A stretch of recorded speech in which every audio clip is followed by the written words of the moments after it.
T twenty বিশ্বকাপের শুরুতে জিম্বাবুয়ের নামটা খুব একটা শোনা যায়নি। হিসাব ছিল পরিষ্কার, গ্রুপ বি থেকে এগিয়ে থাকবে অস্ট্রেলিয়া আর শ্রীলঙ্কা। কিন্তু ক্রিকেট যে অনিশ্চয়তার খেলা, সেটাই আবারও প্রমাণ করল জিম্বাবুয়ে। প্রথমে অস্ট্রেলিয়াকে হারিয়ে চমক, অনেকে ভেবেছিল এটা হয়তো ক্ষণিকের ঝলক, কিন্তু না, সেটাই ছিল বার্তা। আর সেই বার্তাকে আরও জোরালো করল শ্রীলঙ্কার বিপক্ষে দাপুটে জয়। গ্রুপ চ্যাম্পিয়ন হয়ে সুপার 8-এ জায়গা করে নিয়েছে জিম্বাবুয়ে, আর এই জয়ের কেন্দ্রে ছিলেন অধিনায়ক সিকান্দার রাজা।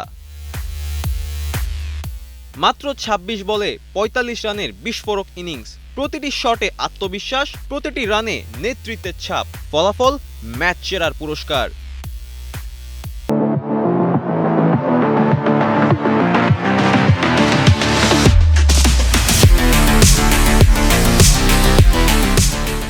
এই পুরস্কারটাই গড়ে দিল ইতিহাস। টি-টোয়েন্টি ক্যারিয়ারে এটি তার ২০তম ম্যাচ সেরা। আইসিসির পূর্ণ সদস্য দেশগুলোর ক্রিকেটারদের মধ্যে এই কৃতিত্বে তিনিই প্রথম। পিছনে পড়ে গেলেন ভারতের অধিনায়ক সূর্যা কুমার যাদব, যার ঝুলিতে ছিল ১৭টি ম্যাচ সেরা।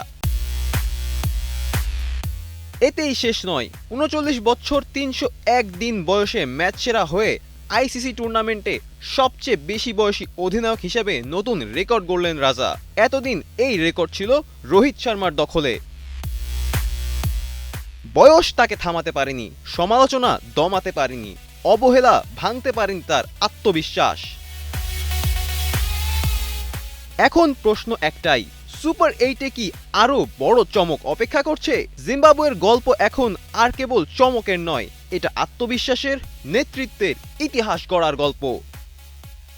ফারদিন রেজা, কালের কণ্ঠ।